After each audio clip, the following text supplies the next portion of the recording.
My name's Bob Burnett, and welcome to the second day of the Superhome Tour. Has anyone been yesterday to any of the houses? Yeah. Which houses did you go to? Kirkwood? Kirkwood, yeah. No. That's another one that I designed. Oakville Road, yeah, that's another 10-star home. Warren Clark designed that. It's a nice house. So this house here is a renovation, and it was a earthquake repair, and yeah, we waited quite a while to get our insurance, 9 years in fact, and it took about a year to do the work, and there was quite a lot of structural repairs and also a lot of thermal upgrades, energy efficiency upgrades, and cosmetic aesthetic upgrades too, with some of the finishes being replaced, like the flooring's all new and some of the claddings because it got damaged in the earthquakes. So yeah, it's been a bit of a journey. So this house has been sitting empty for quite a long time with a big mortgage to pay, and none of that was compensated by the insurance. They didn't even pay us enough money to fix the house to current structural standards, let alone the upgrades that we've done. So it's been quite tough, but that's another story. And I think you guys are probably more interested in learning about the house than that, so I won't talk about that. So yeah, the house was already, that's what it originally looked like. It looks pretty similar, except some slightly different materials. It was already quite innovative at the time we built it, and it was only 3.5 years before the earthquakes that we built this house, and it's a combination of my wife and I. She's a Japanese architect who designed it, and we just went to town and did whatever we wanted because we were the client, which was a bit different to normal, and we used too many materials and things, but yeah, we were quite happy with the house. So it was touch and go whether it was a rebuild or a repair, so it's nice just to repair it because it was a nice house and it's back better than ever.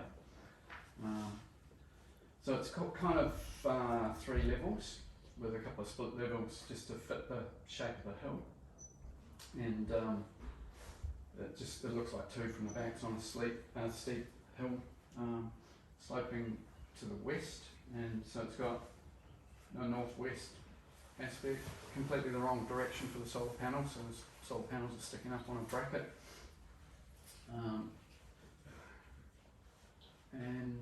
Yeah, so what did we do? We did these things. The main things we did was, like I said, quite a lot of earthquake strengthening upgrades, a lot of additional insulation. So this was the best we were doing at the time back in 2008, but we're doing things quite differently now. Windows and doors, so we've used warm core windows. So if you just click on these QR codes, you can get info on different things around the house. This is the first time we've used these windows. The reason we used these rather than PVC is because we wanted to match the colour of the existing windows, because we weren't replacing all of the windows. So we could just powder coat this the same colour as the existing. The windows downstairs are existing. All these big ones on this level are new. There's a couple of small ones. There's a small one in the corner that's existing. Upstairs, the big ones are new too. So these are triple glazed, thermally broken aluminium. It's a UK product, and it's now, there's a guy who started manufacturing these in Christchurch and bought all the equipment over. You can see the profiles on the table there. So I'm not actually sure whether to call it a thermally broken aluminium window or a PVC window with a thin slither of aluminium each side when you look at the amount of PVC in it, the big thermal break in the middle. So that's the key to it. And were your ones made here or the UK? They were made here, and they did a really good job. So they're super airtight. It opens up some design possibilities that aren't catered for so well with PVC, like large bifolds and you know, these big airtight sliders and things. Although recently the PVC have introduced airtight sliders that are a bit more affordable, which is good. So the windows are super important. Like this house has far too many windows because there's a nice view, and upstairs too, if you've been up there, that's where the best view is. But so there's the windows are obviously the weakest link. So the heat, most heat gets lost out of the windows, and having good windows is, it costs more, but it actually pays for itself really quickly. So upstairs we've put in a RHS metal frame going over the top of the balcony, and that's eventually going to have perforated aluminium so that there's some more shading up there. So if you have a lot of glass, you've got to be really careful about overheating. So that room did used to get too hot. Now it's triple glazed, and it's going to have this additional shading device. It'll work a lot better. So it actually did have a little sort of eyebrow sunshade thing up there, but what we've put back is much larger because we needed a bit more shading than that. And we were kind of working to the maximum height limit that you're allowed on this site, which is 7 metres. And the city plan has changed since then, and it's now 8 metres, so we can fit a bigger canopy up there, which is good. So this is the extent of some of the steel that went in down below. That's a beam between the garage and the house, or 2 beams actually, one on top of the other. And then this is steel work back by the entrance. There's a lot of concrete gone in behind the garage where the entry is. And that's just the footings there, but there's big buttress walls that come out. It's crazy. I thought, it's like they're building the Hoover Dam behind our house, or a swimming pool or something. But it probably cost about the same as a swimming pool, but it got filled in with dirt, and you'll never see it again. But then, there was a little earthquake, and I thought, I'm glad they did that. So this will be the last house standing in the next earthquake. I didn't want to wait another 10 years if there's another earthquake. So anyway, so that's the structural side of it. The thermal side of it, we put a warm roof on. There's some pictures on the table of the process of doing that, and it finished. So we put 2 layers of PIR foam, and then another membrane over the top of the existing butanol plywood roof. So basically just putting another thermal layer in there. The roof was fine, we just wanted more insulation. The roof probably actually saved this house actually, because having that 18mm ply over the whole roof made the house really strong. But before we do anything like that, if it's something new, we thermally model it and check where the dew point's going to be, and that's what this is here. Because we don't want condensation within the construction. So, and then this one here is looking at the foundations. So this house actually had thermally broken foundations, so there's a gap between the floor slab and the foundation with insulation in it. But with the thermal modelling, this was still a risk point here, so we thought we'll put a bit more insulation on the outside. So it'll be a heat loss because the steel is still going through into the concrete. And steel is actually 54 times as conductive as concrete. So just a little 10mm rod of steel is the equivalent of like this much uninsulated concrete. So we've done this. We've put 2 layers of polystyrene on that outside of the foundation, and then plastered over it with a reinforced mesh plaster, concrete look plaster, all around the exposed side. So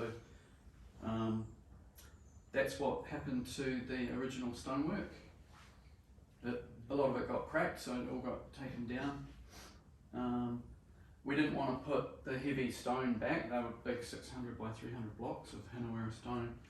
So we packed the wall out with timber framing, put Terralana insulation in, and then put lightweight 8mm thick tiles on the wall, and it's sort of a travertine looking tile, so it looks similar to the stone anyway. And we're really careful about the detail, so we mitered the joins. So we're trying to make this look like a monolithic solid stone wall, and I think it's worked. The original stone wall had L-shaped pieces of stone that wrapped around the corner, so it looked solid. This is cedar, this curved part, that didn't get damaged, so we didn't have to do anything there. Also, this other stone, this stone that you can see here, it's on the outside, that didn't get damaged because it's lightweight. And yeah, so in an earthquake, mass is your enemy. So the more lightweight you can be, the better. Unless you've got lots of steel and concrete, it's the other way. You just brute force or lightweight. So the lower level is concrete block, and what we've done there is similar to the roof. The roof's called a warm roof. I call this a warm wall. We've put a layer of 18mm of PIR foam glued and mechanically fixed to the concrete block, and then plastered over it with a concrete look plaster and a fiberglass mesh and 3 coats of plaster, rock coat. And that has made a tremendous difference to the warmth of the house. So insulating externally is the way to go. If in doubt, insulate out. So that just means there's no issue with dew point, and there's no thermal bridging. So your insulation is completely continuous. Same with the roof.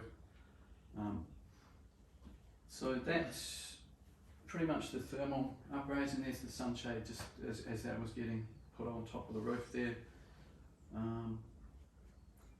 These windows are quite heavy, so they use that cool looking spider crane thingy to bring the glass in. And yeah, these are some of the profiles, so just the normal window profile. And then this is mainly doors in this. So there's this big chunky profile. This has got a little bit more aluminium, but it's still got the big plastic thermal break in there too. When I first came across these windows, I saw a drawing of that and plan, and I thought that looks like a house with lots of little rooms in it, all these little chambers. But that's kind of the key to making them really thermally efficient. So what else did we do to this house? So this was just about the thermal upgrades and structural upgrades. Sorry, which of those windows, so you've used the aluminium one for your purpose, is one of them more efficient than the other in the PVC or these? These are probably slightly better than the PVC. They have an R value of 1.5, which is pretty huge. But PVC is really good too. So the PVC windows, their R value is about 0.7, or if you go to triple glazing, it'll be more like 1. Right. Yeah. So yeah, and these cost a little bit more, so it's sort of horses for courses. But we have mainly used the PVC for most of our projects, rather than aluminium. The New Zealand produced aluminium, by the way, is pretty rubbish. Even the thermally broken windows, the frames are quite skinny and only have a tiny little thermal break. And where they're installed is really important. They should be in line with the insulation, which is the way the rest of the world does it. In New Zealand, the windows are usually flush, overlapping the cladding, which means it's in a cold cavity. So you're actually not getting the benefit of that thermal break anyway. So it's a bit of a con. But within the next 12 months, 24 months maybe, the windows in New Zealand are going through a bit of a transformation, because it's sort of sink or swim. They know they need to pull their socks up. And they'll be more like the overseas windows. But yeah, it's a bit sad. We're a long way behind in New Zealand with a lot of things. And ventilation is another example. So there's no requirement for ventilation in the New Zealand Building Code other than open a window, which is pathetic because it doesn't actually work. So there's a number of reasons, but probably the biggest one in Christchurch is you don't want to open the window because you don't want to let the warm air out and have all the cold air come back in.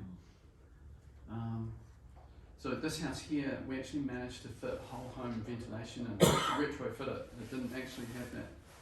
So there's little vents up high in these bulkheads. These bulkheads have been built in. There's ventilation upstairs in the 2 rooms up there. Just behind John, that sloping wall where John's standing, there's a duct with lots of stuff in it, and ventilation ducts go down there to the lower floor. So we're extracting from the bathrooms, it's supplying fresh air to the bedrooms, and there's a decentralised unit in the walk-in closet right down the end on the lower level, which just does the ensuite bathroom and the 2 end bedrooms. Because of the concrete ceiling, we couldn't get the ductwork through to that part of the house, so we put a separate unit in there to do that, which is a good little one. Yeah, so that was Moisture Master. The main unit is a Brink unit, that one down there, I think it's called a Maltherm. It's a Passive House certified decentralised unit. It's really quiet, so that was a good find. So yeah, it just makes a huge difference having ventilation. So yeah. The reasons why you chose the Melton and the brick ones over the other systems or other brands, because it's a bit confusing. It's like there's a number of ones around now. Yeah. I think that, there's some good equipment available now. For many years, it was just the notorious HRV people doing ventilation and not much else, and those ones that don't actually work, they don't work at all in an airtight house because they rely on sucking air out of your ceiling, pumping it into the house, and then the air escaping through the gaps in the construction and where the windows are not sealed or whatever it is. So if you've got an airtight house, there's nowhere for the air to go, so that doesn't work. So you need to bring fresh air in from outside and extract the stale air, and that's called balanced pressure.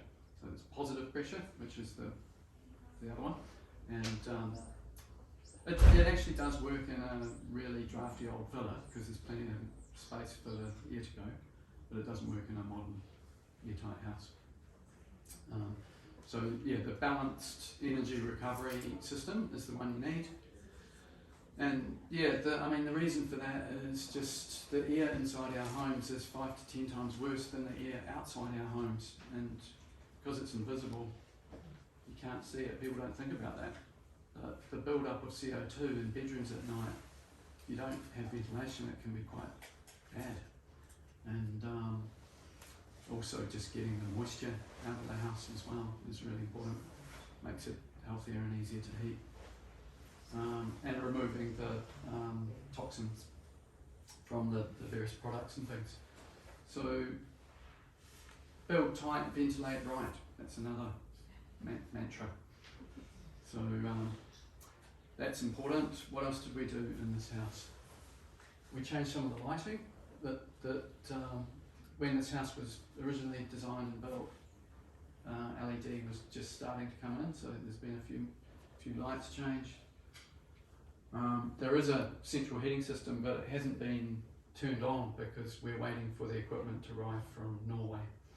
And this house stays a constant temperature with no heating, so that's just going to be sort of idling along, giving us warm feet. There's a heated floor here and a heated floor down below as well. And yeah, so that's cool. We put solar on. Originally the house was wired for solar. It was actually plumbed for thermal solar, the solar hot water as well. But for the last 10 years we haven't really done that because PV has taken over. So a heat pump and PV panels can heat your hot water just as efficiently as the thermal solar. But also if you've got PV, you can use the electricity for everything else that you plug in as well. So it makes sense to do it that way. And eventually, yeah, batteries will be installed here. So we're just waiting for the fancy next version of the Tesla batteries. because the Tesla say they're making batteries that will last for 1 million kilometres. So that's probably last longer than I will, which would be cool. So that's possibly about it. I mean, there's a few other, I mean, we really went crazy with this house, and there's a few other things we did, like the garage. There's a bedroom below the garage, so we actually put 90mm of insulation on top of the garage floor and 25mm plywood, because we wanted to take the cold slab out of it, and that makes a big difference too. So, and right throughout the house we've tried to eliminate thermal bridges, and just by creating thermal breaks and putting insulation, extra layers of insulation over things. Yeah, I've been quite fussy about that. So in a retrofit it's much more difficult. In a new house you just design it that way to start with. But there's a lot, I mean, there's some things you can't do when you're doing a reno, but there's a lot you can do if you're persistent and you're up for it. So this one here is the house that I've been living in, an old villa, and we started renovating that before my attention got distracted and onto this. And so we did the normal things like put the polythene down and put insulation under the floor. We put insulation in the ceiling, and that sort of warmer Kiwi homes, whatever that's called, that the government suggests. That meant that the south-facing bedrooms were taken from being 5 degrees with no heating to 7 degrees. So that's obviously still not okay. So we carried on and we put NK windows in here with high-performance glass. We put a ventilation system in and that made a big difference removing the moisture. So the house, there was no condensation anymore, and the house was dried out, so it was able to be heated much easier. It actually had a smaller power bill.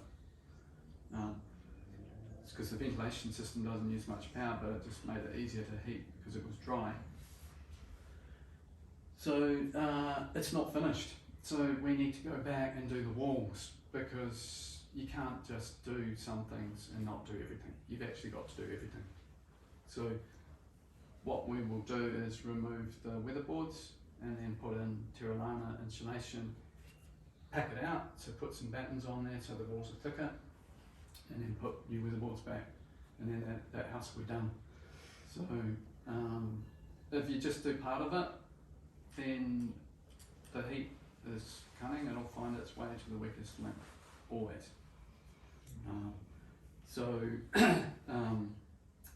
I guess the windows are the most expensive part. So most people, I think ECA talk about putting curtains on windows, and that's just nonsense.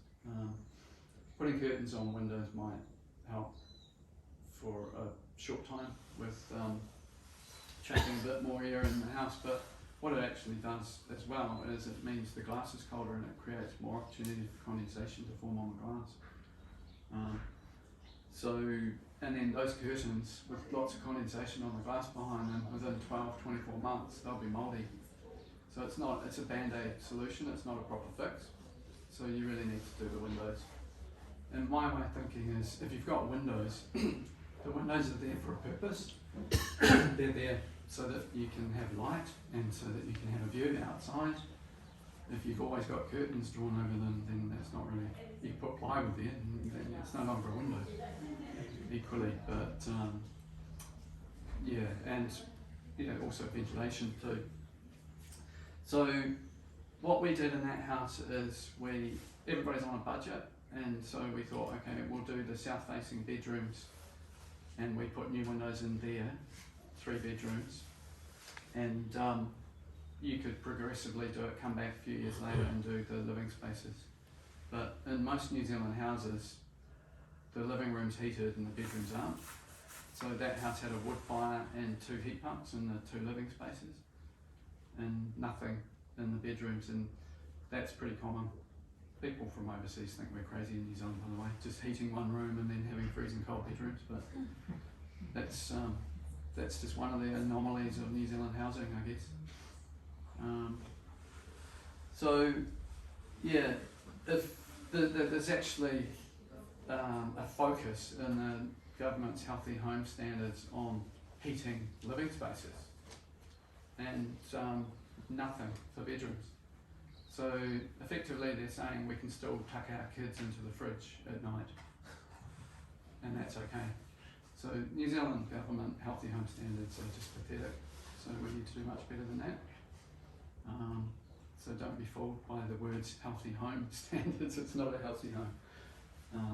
So that's one of the reasons that we, can I borrow that? We just did this on the back of your tour guide. There's the Healthy Home Guide, which is a condensed version of the technical guide, which was for the industry. That one's just healthyhomedesign.co.nz, and it's only a website. So this is a printed version for homeowners, which has less of the gobbledygook in it, and just what you need to know, hopefully. So I'll just keep going. Really important, like I talked about windows a lot, but really important with the windows is just recessing them in line with the insulation. So this house here, when we took the windows out, it was really easy because they're the old double hung sliding sash windows. So we just pulled those out and put the new ones in the hole.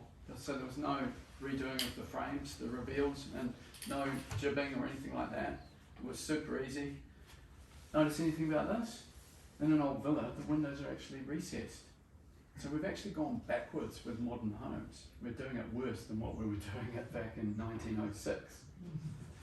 So we've lost our way.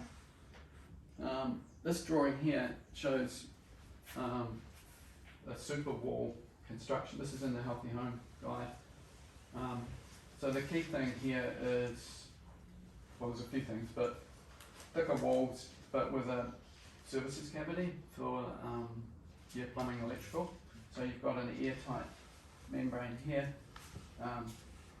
vapor control and the airtightness membrane, and then so this part of the wall has no holes in it, and it's airtight. So your insulation is working really well. So insulation only works if it doesn't have air blowing through it. So it's got still air. So that's the key.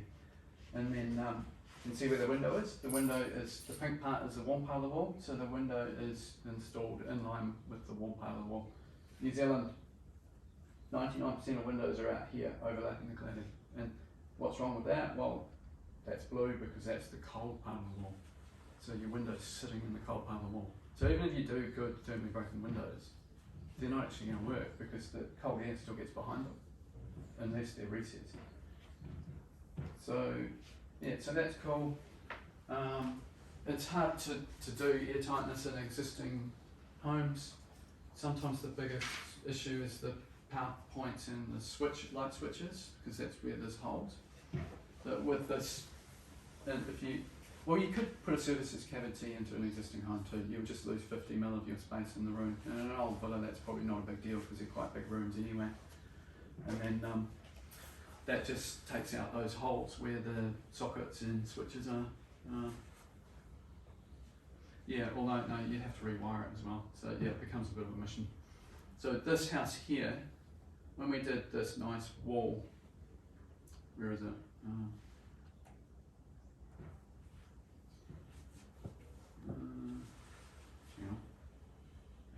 So when we did this wall here, effectively our existing structural wall became our services cavity because that's got all the wiring and plumbing in it. We put a layer of plywood in here, taped at the joints, so our air tightness is here, and then we insulated out. So it didn't really matter how many gaps and holes and things were in this part of the wall because we're covering it with this new insulation, and that worked brilliantly. But that's just one wall. There's other walls too where we did different things, and we actually packed it out on the inside, like I was suggesting. So I guess the key thing is not just with a reno, but with any home, there's a lot to think about. So the most important thing is, like I've talked about windows being important, ventilation, all these different things. The most important thing by far is get the right people involved. So get the right designer, get the right builder, get the right engineer. So some engineers they're trying to connect everything up, so they don't like thermal breaks. Some put steel everywhere, but there's some good engineers that just work with timber as well, because it's going to cause less thermal bridging.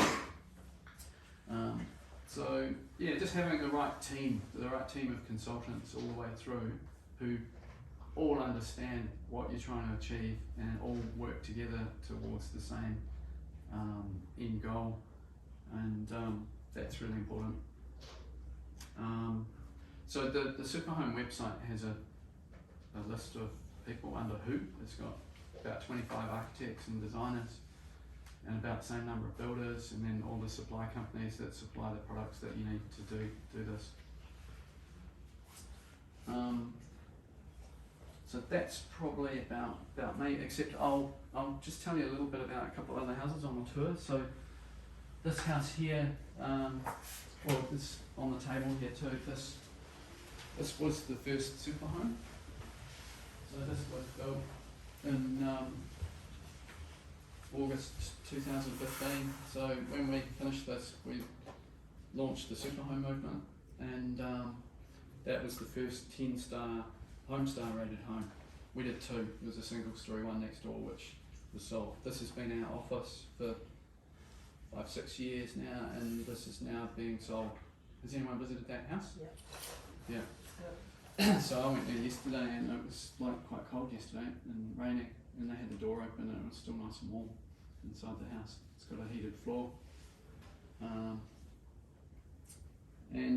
Yeah, so there's a lot of interesting things in that house. This is a solar wall. So basically that sounds fancy, but all it is it's got the same aluminium cladding as this house. It's black, so it absorbs the heat, and it brings in cold air at the bottom and sucks it out of the warm air out of the top. So even on a frosty morning, -0, you can get 27 degrees pre-warmed air into the energy recovery ventilation system in the house. We thought that was a typing mistake with that comma somewhere, because nobody knew what that solar wall yesterday. No, I just made that up actually. It's not. It's not really a thing. It's just a made-up word by me. But it's really simple, because you've got a cladding cavity there anyway. We're just using it for something different, and we're getting free warmth. And yeah, so there's a few ideas like that actually don't cost more. So this house also had the jib fix wall system. So that's actually I think it was the first house to have it, and it wasn't called that back then. But that's something that should actually be cheaper as well, and provide better thermal performance. So basically you've got less timber in the wall and more insulation because of the details of how the wall's put together, without having 3 studs at the corners and 3 studs where internal walls join external walls. So I thought back then, that would be the new normal, and that'll be just the way all houses are built. But it hasn't happened, because the builders have just carried on doing things the way they've always done them. So it's cheaper and it's better. Why aren't we doing that? It's interesting. But the other thing we did is we went a couple of stages further with that. We removed all the dwangs, which is the horizontal pieces, because you don't need those. You don't need them for joining chipboard. They do practically nothing structurally. The sheet materials provide the bracing. So that just meant that we could fit even more insulation in by removing those dwangs. And it actually made it easier to put the services in as well, so you don't have to drill holes through things. So there's a few ideas like that don't cost more, that just are no-brainers. So better windows do cost more, but it's well worthwhile doing it, because that's where your biggest heat loss is, and the payback will be really soon. Actually, payback is a flawed concept, because I think the payback is instant with a lot of these things. And solar is a good example of that. If you borrowed money at 3% or whatever it is now, and you got 10 grand extra on your mortgage to put solar on, the money you get back from the power you generate is more than the interest in the interest repayments. So the payback is actually immediate. It's not in 7 or 10 years or whatever people say. So there's just different ways of thinking about things. Another house on the tour, which I'm probably going to go there and do a talk about later today is the Kirkwood app, and that's it's quite a large family home, and it's kind of drawing on the past in some ways. It's a reinterpretation of a California bungalow with a bit of a Japanese influence too, because my wife's a Japanese architect, and the client really liked the Los Angeles house on Fenderton Road, which is a 1909 bungalow. It's quite spooky looking. I think it's haunted. It's black cedar and stone on the lower levels and some of the columns and things, and the walls slope. So we were trying to sort of reinterpret that a little bit, sort of aesthetically, and then the interior layout is quite Japanese in that there's no hallway and you just go from one space to the next. There's no wasted space in the house, and some of the interior aesthetics are also Japanese, with the timber and different features. So yeah, any questions about any of that stuff? I've talked about a lot of different things. You mentioned about the floor, heating and the flooring. Yeah. What sort of type of heating are you talking about? Water and pipes? Yeah, so or? this house, this house too, has hydronic underfloor heating. So water is by far the most efficient way to heat. Some people, probably not so much now, but in the past people have put in electric underfloor heating, and then they get the first power bill and then they never turn it on again because it's horrendous. Yeah. So water, if you use a heat pump, if you power that heat pump by solar, it's effectively free. In this house here, it actually doesn't turn on after the sun goes down, so it's on a daylight sensor, so the system turns on again the next morning. No heating happens at night. The house is good enough at holding the heat that you don't need any heating at night, and then the water just starts heating up again. So effectively you're space heating via the water underfloor heating, hydronic underfloor heating it's called. Someone called it hydroponic the other day, but that's not difficult. Hydronic. So what happens in summer then? Well, it does. It's only there's a heating season, so it's only turned on in the winter months. And then, so Although can you use it to cool? yeah, well, actually, there's a couple of companies that now say you can do it the opposite way and you can put cooling through it. I haven't experienced that personally, but it sounds like if it works, it sounds like a good idea. But the best way is to design the house so it doesn't need cooling in the first place, and have the right shading and the windows in the right places and that sort of thing. So this house here, it just stays a constant 18 degrees pretty much, fluctuates 1 or 2 degrees with no heating system. So when we have our heating, it's just going to be giving us nice warm feet as well. And it'll probably have water. Well, the water will be really low temperature, it'll be like mid-20s or something. So if the sun comes out, if it's a cold day to start with, then the sun comes out, it doesn't matter, it doesn't overheat because the temperature of the water on the floor isn't that high anyway.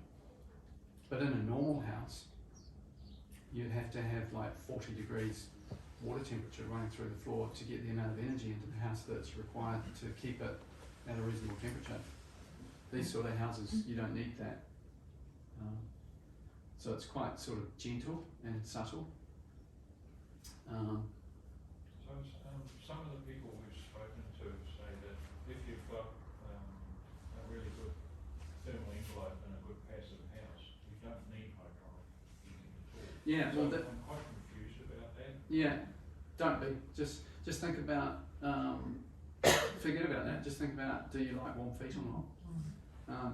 Because it comes down to personal preference. So you could have a house that's 18 degrees or 20 degrees, whatever, and it could still have cold surfaces in it, and particularly if it's got hard flooring like concrete or timber, it's not going to feel comfortable. The passive house standard is really good, and it is a really stringent standard for energy efficiency and air tightness. But one of their kind of mantras is you can increase the amount you spend on your windows, for example, and do triple glazed windows and thicker walls, better insulation, and you can save by not having a heating system. So they like to say you don't need a heating system because they want to promote the cost ratio, if you like. We're doing a passive house, quite a small passive house in Prebbleton, and it has underfloor heating in it because the clients wanted that level of comfort, and it was just ignored in the passive house calculations, and that was fine. So that still works. You don't have to have, if you have a passive house, you don't have to have no heated floor. You can do it if you want to. You just need to be adamant that that's what you want.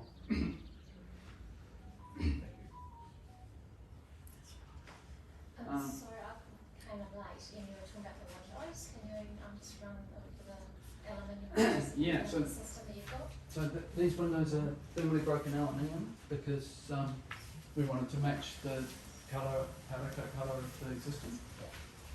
We'd normally use the PVC. These are a little bit more expensive, but they're super good. Because I think you mentioned they have better argument than the PVC ones, so why is that? Yeah, it's just because of the construction of them, the number of the sheer size of the front and the number of cavities, and also the good glass makes a big difference. They've got really good glass. They've got the latest low E glass, and the glass technology is getting better all the time. So if you did the latest glass, best glass and the PVC ones, they'd be better again. What's the underfloor heating? How did it form the earthquakes?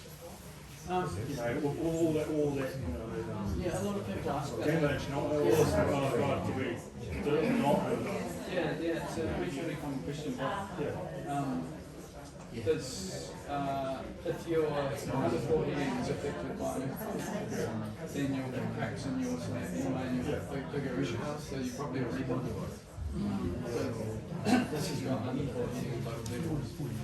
That was very well tested in the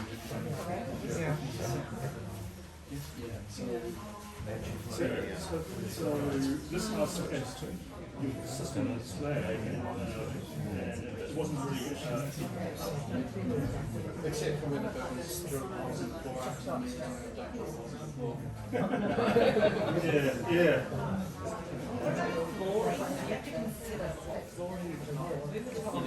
Yeah. Well, you can have carpet, it just takes longer for the heat to come through.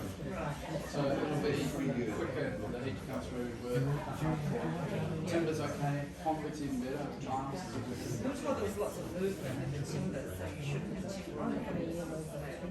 No. If you have a normal crappy building for a standard house and you're putting 45 degrees water into your floor, that would be different to 25 degrees. There is no issue with timber. The issue with timber coupling gaps is porous installation. Not sealing the floor before the timber goes in. It's more of an installation fault than so you just got to get the right people to install it properly. It's probably actually quite clever. On the ground. So just a soft moisture coming out of the ground. Way over in the corner, which Yeah, helps. bringing No the- one's sitting next to it. Bringing the hot taste out. Yeah, so It's kind of really fixed. Yeah. There's a bubble there, so It's quite clever, isn't it? Such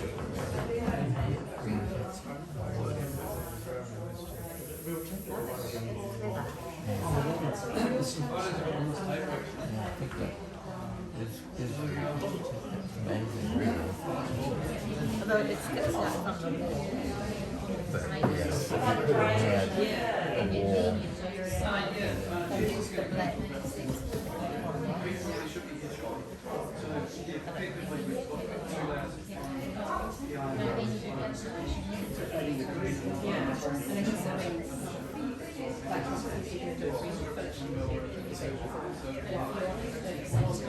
Yeah, that's what I'm Yeah, so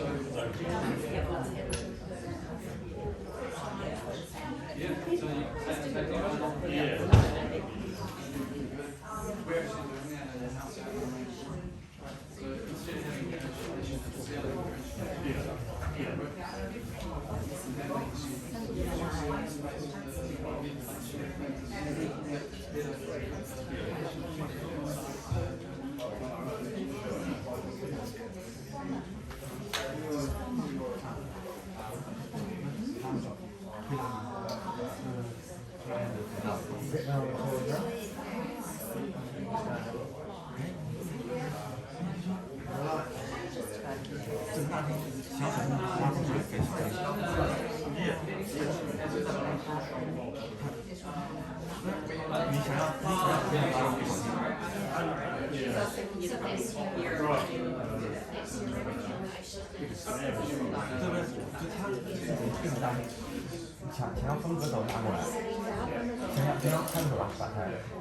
对，我也只想小小的一个地方，可以落地。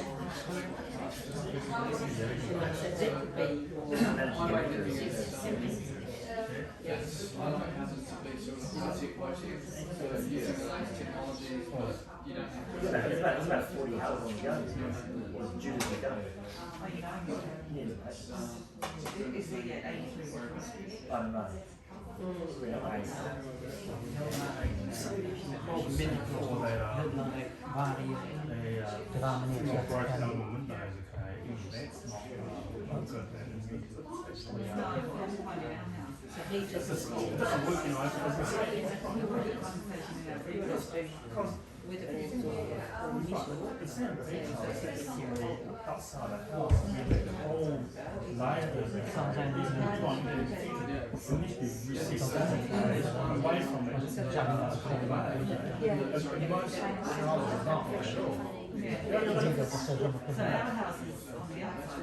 Yeah, that's like, but that's like 99% of the detail. That's one of the things on his houses, you got to push it back in that risks and what these wall windows, so yeah, these are better ones. Where's what? But the reason why he did this new one, this house, because he didn't want to place all the other windows. So this is a piece of him. So all the other ones is PVC.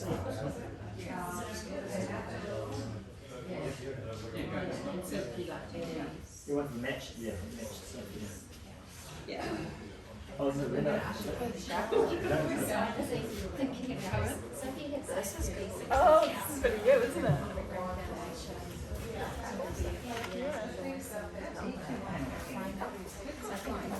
When's the email address? Go and look at its installation photo. Oh, where's that? Ground floor usable on-site. What is that?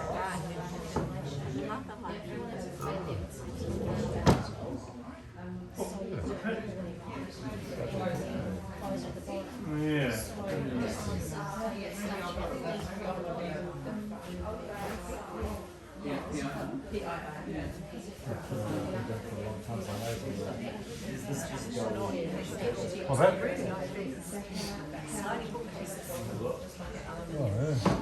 Yeah, you could just do another, like, put in place. Yeah. Like, this aluminium. Yeah.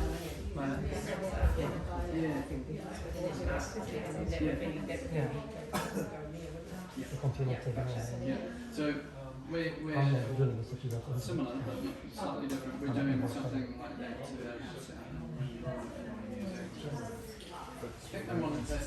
They originally wanted to do wood fibre insulation, but it's too hard to get. So it's going to be rock wool, which is a mineral wall insulation, which is being imported into New Zealand. And so they're going around the whole outside of the house with that and replanting the house, putting in new windows, putting a warm roof in as well. So they're basically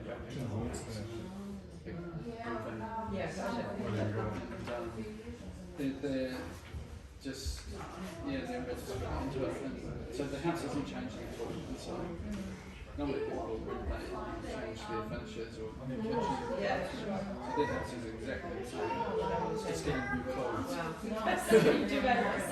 Yeah. Yeah. Because actually, because I think of our house, and like, so we don't have ventilations open doors. We're obviously right around it, but at night we still shut our windows. And then we have all the doors and windows open. We only have one smoke that'll let it around, but it gets turned off, but it gets turned on for 3 hours a day. And the kids have warm heating, but that house is warm. We have one gas fire in the lounge. And Your radar, the user and the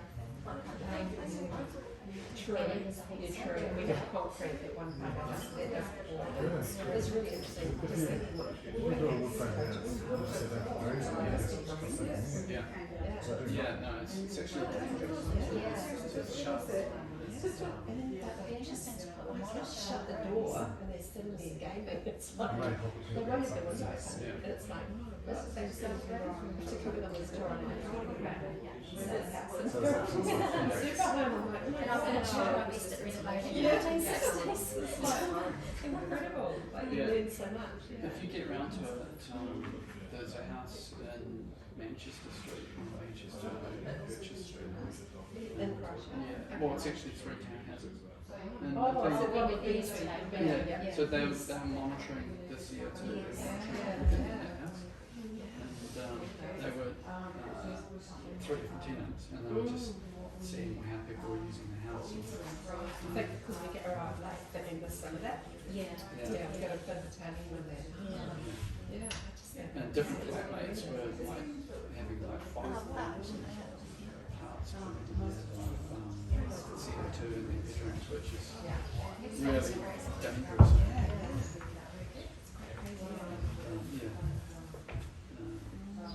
Especially as soon as you see it. Oh, what? Double Double dip. Oh, that's So they wanted it before they did the renovation. I need to take a photo of that. That's great. Must be only 5 minutes.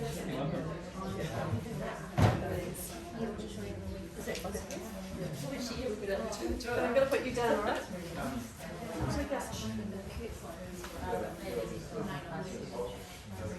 Oh, this place is off. It's good. School.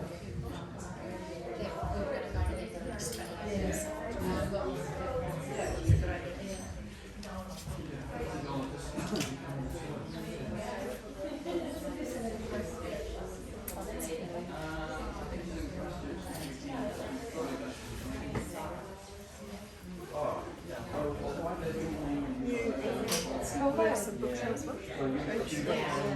Just sign something.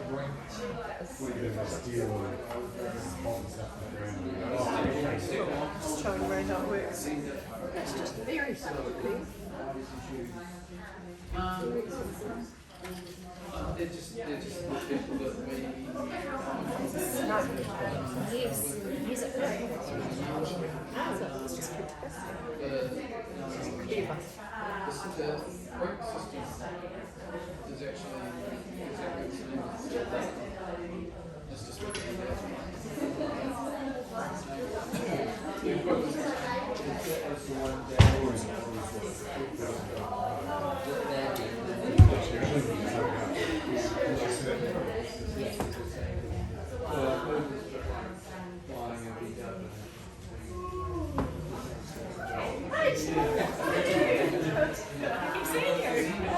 I was just admiring your socks, actually. Oh, this is my mum, who's the knitter. Yeah, You can tell, I knitted. actually did it's like, they look like they've got homemade socks. Yeah, and homemade everything else. Yeah. This is my niece. I know. So, Yeah. quite excited. I'm just quite excited about signing bookshelves. Yeah, well, These are the houses you read about. I'm looking at international Thank you, Elsa. Pretty clever, isn't it? Should we go and look up the stairs?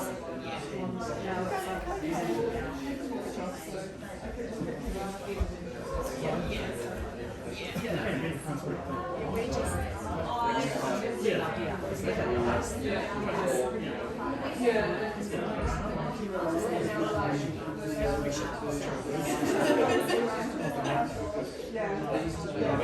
Designer like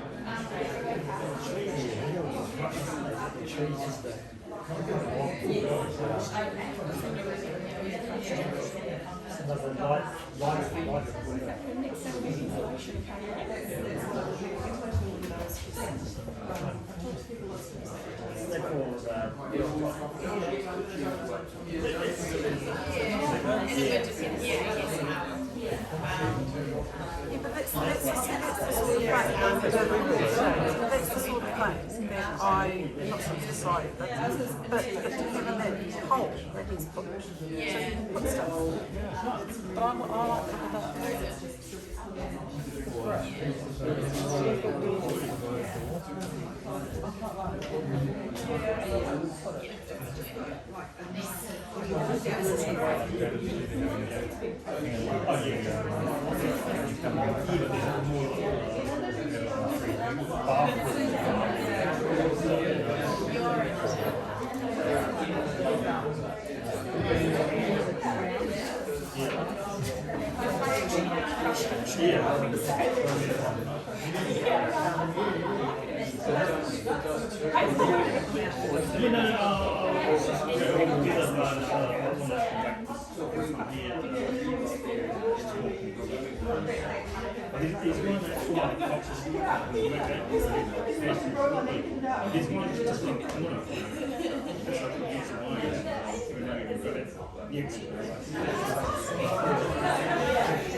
You just need to call it.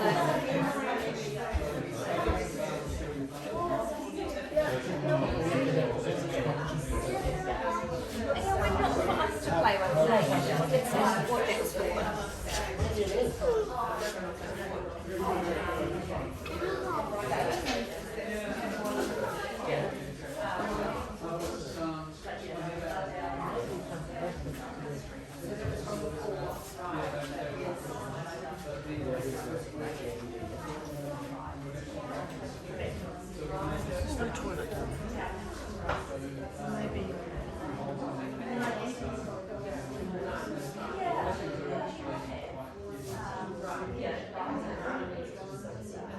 Well,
Actually, something that's fine. That's not them, is it?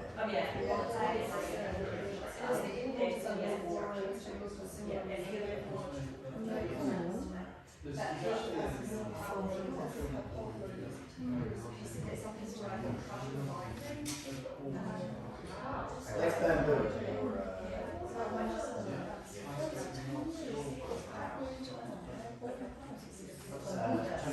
But it looks like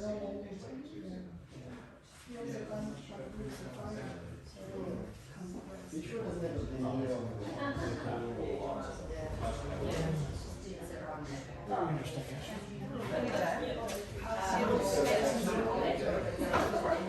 Yeah, you see this is actually imitation. That's quite good. I agree.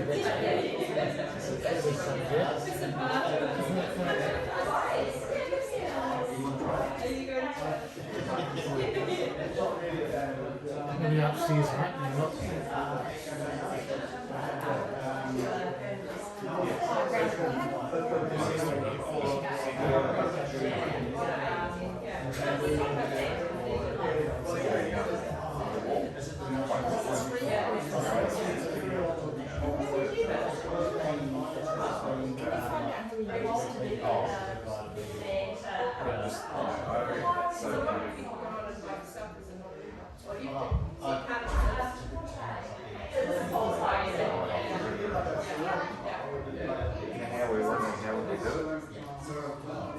In the land.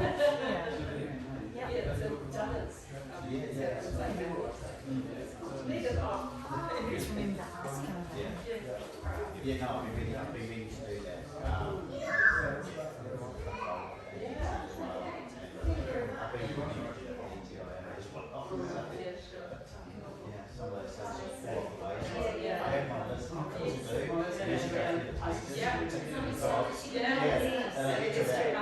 Page 20, then I flick back through. Oh, that's right, I better transfer that from there to there.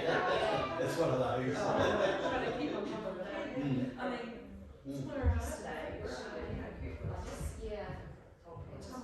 did not get there. Well, we're on our way.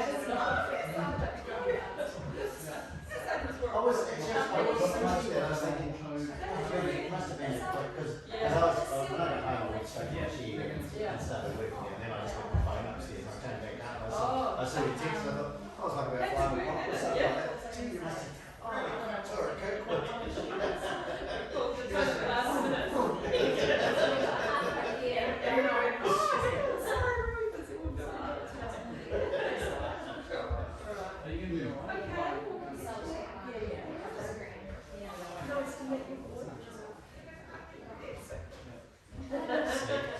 Remember that?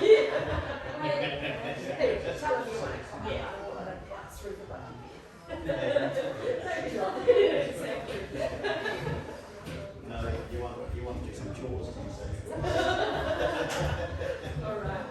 Yes, we got the same.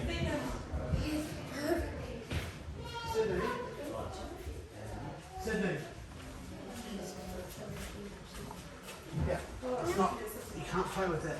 I can see what it is, it's very cool, but you can't touch it. Oh, you have to get the piece, you have to grab a piece of the yarn and then put it with, and then you have to get another piece and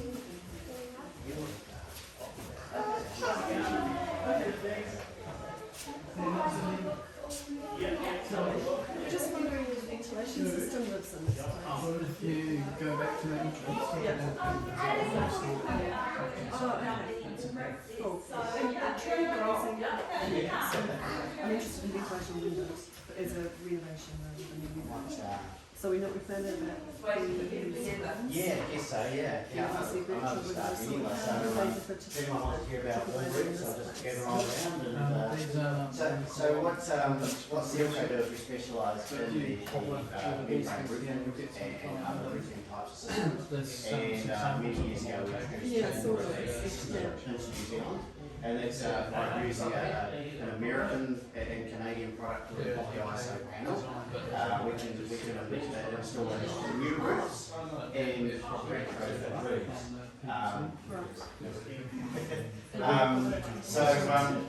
So here on Bob's roof up here, and if you